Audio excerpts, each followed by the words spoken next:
Good morning student. SST के online class में आपका स्वागत है।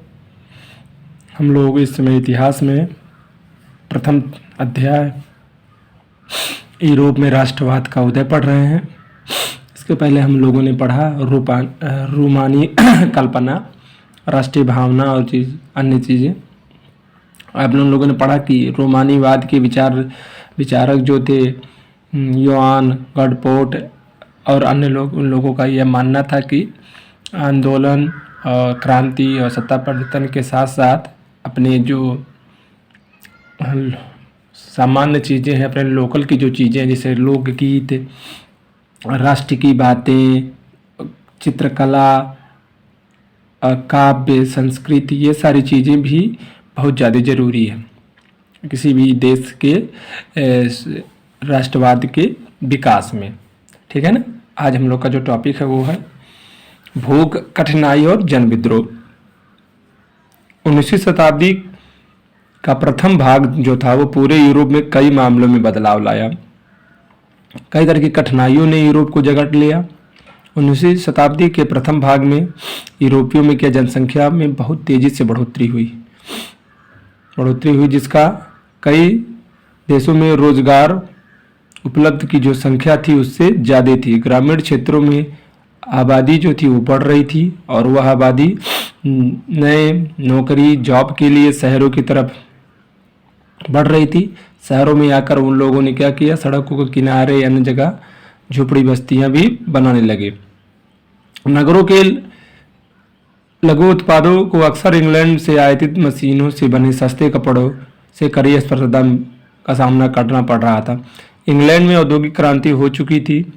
औद्योगिक क्रांति का स्तर महाद्वीपीय स्तर का था। महाद्वीप को प्रतिस्पर्धा कपड़ा में सबसे अधिक झेलनी पड़ रही थी क्योंकि उसका उत्पादन मुख्य रूप से घरों और लघु कारखानाओं में हो रहा था। ठीक है ना। सिर्फ आंशिक रूप से ही मशीनीकृत हुआ करता था। यूरोप के उन इलाकों में जहां कुलीन वर्ग अभी भी सत्ता में थे वहां पे कृषक सामंती शुल्क और जिम्मेदारियों का बोझ तले दबे थे। यानी अभी भी जहाँ पे राजतंत्र था या जहाँ पे शासक वर्ग थे, वहाँ पे क्या था, वहाँ पे अभी भी किसान क्या थे, उन जागीरदारों जमींदारों के सामंती व्यवस्था के अंतर जग रहे थे। उनके के यहाँ मजदूरी या कह सकते बधवा मजदूरी या दास प्रथा के अनुसार काम करते थे।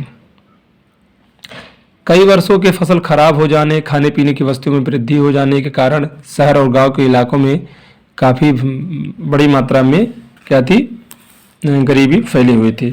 1848 से ईस्वी की क्रांति का ही एक ऐसा वर्ष था जहाँ पे खाने पीने के अभाव के कारण व्यापक रूप से बेरोजगारी पेरिस के सड़कों पर क्या हुई थी, उतर आई थी।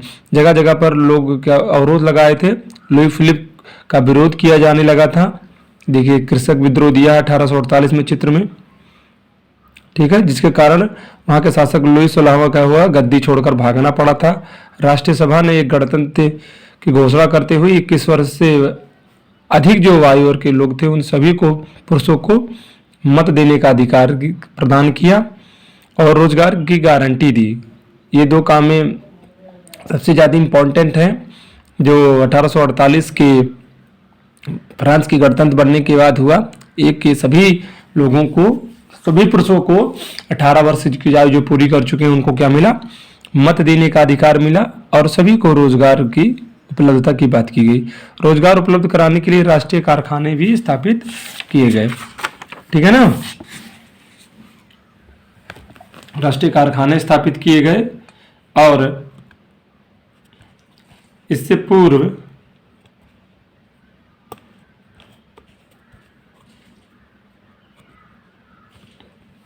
इससे पूर्व 1845 में सेलेसिया में बुनकरों और उन बुनकरों ने ठेकेदारों के खिलाफ विद्रोह का आंदोलन शुरू कर दिया जिन्होंने उन्हें कच्चा माल देकर निर्मित कपड़े लेते थे। यानी ऐसे साइलेसिया जो एक जगह है फ्रांस की, वहाँ पे क्या है, वहाँ पे ये होता था कि जो ठेकेदार थे वो बुनकरों को कच्चे माल देते थे और बुनकरों से कच्चे माल से प्राप्त कपड़े खरीदते थे। लेकिन कपड़े के बदले उनको जो कच्चे माल मिलते थे, वो कपड़े बुनने के बदले उन्हें जो दाम मिलता था वो क्या था, बहुत कम था।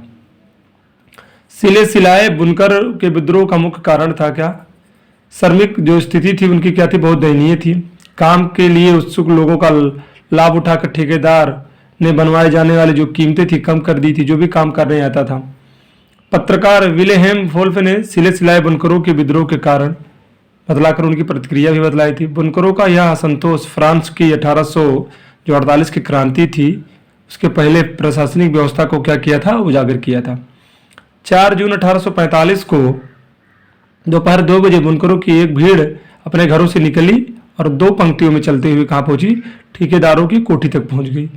ये ज़्यादातर मजदूरी की मांग कर रहे थे। ये कह रहे थे कि जो हमें कपड़ा बुनने का पैसा मिलता है या कपड़ा सिलने का पैसा मिलता है वो बहुत कम मिलता है। इसी की मांग को लेकर वो लोग ठेकेदारों के घर कोठियों के सामने खड़े थे। पहले भी मांग करते रहे, लेकिन ठेकेदारों ने इन लोगों की या इन बुनकरों की या जो सिले सिलाए कपड़े सिलते थे टेलर या इनकी बातें नहीं मानी थी। इसके बाद यह भीड़ ठेकेदारों के घरों में जबरदस्ती घुस गई और चमचमाती खिड़कियां, फर्नीचर, चीनी मिट्टी के बर्तन और सारी चीज़ों को तोड़ दिया। ठेकेदार अपने परिवारों के साथ पास के गांव में भागकर शरण लिए। हालांकि उन गांव के लोगों ने उन्हें शरण देने से इनकार कर दिया। 24 घंटे के बाद वहां की सेना की सहायता से वो वापस लौटे। इसके पश्चात बुनकरों और सेना में जो टकराव हुआ उसमें 11 बुनकरों को क्या लग गई थी, गोली लग गई थी। कितने बुनकरों को, 11 बुनकरों को गोली लग गई। ठीक है,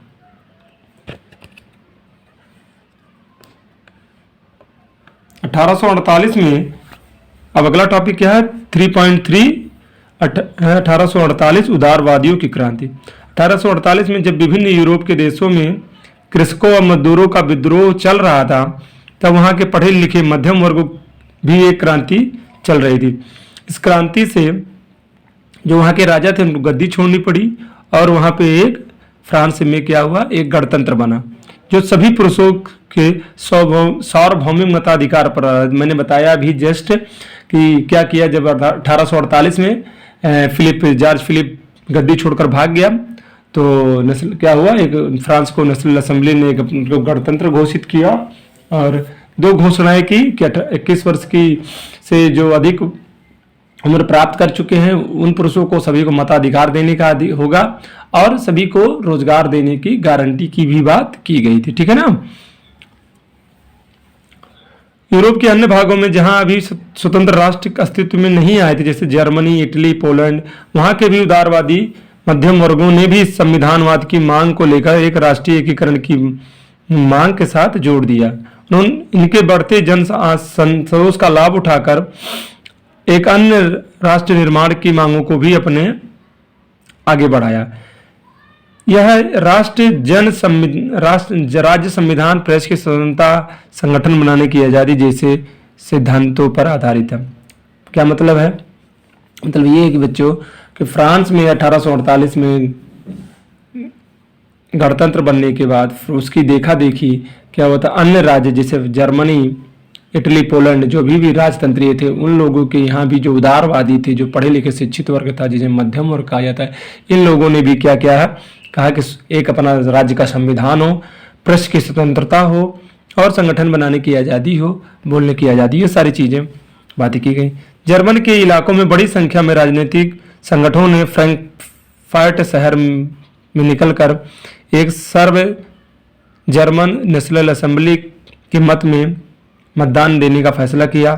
18 मई 1848 को 831 निर्वाचित प्रतिनिधियों ने एक सजे धजे जुलूस में निकलकर फ्रैंकफर्ट संसद में अपना स्थान ग्रहण किया। यह संसद सेंट पार्ल चर्च में आयोजित हुई। उन्होंने एक जर्मन राष्ट्र के लिए एक संविधान का प्रारूप तैयार किया।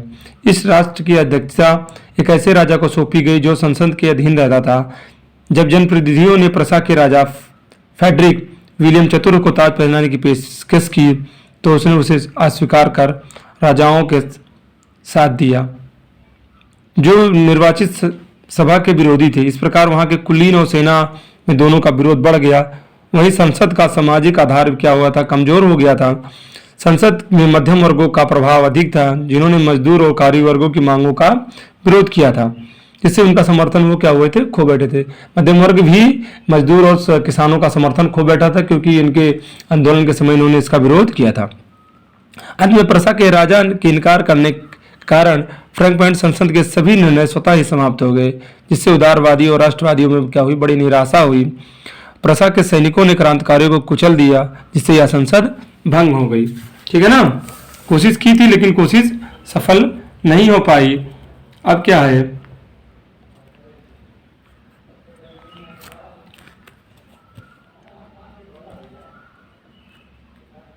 महिलाओं की राजनीतिक आंदोलन में भी सक्रिय भूमिका रही थी, लेकिन उदारवादी आंदोलन में महिलाओं को राजनीतिक अधिकार प्रदान करने का मुद्दा जो था वो क्या था, एक विवादास्पद था।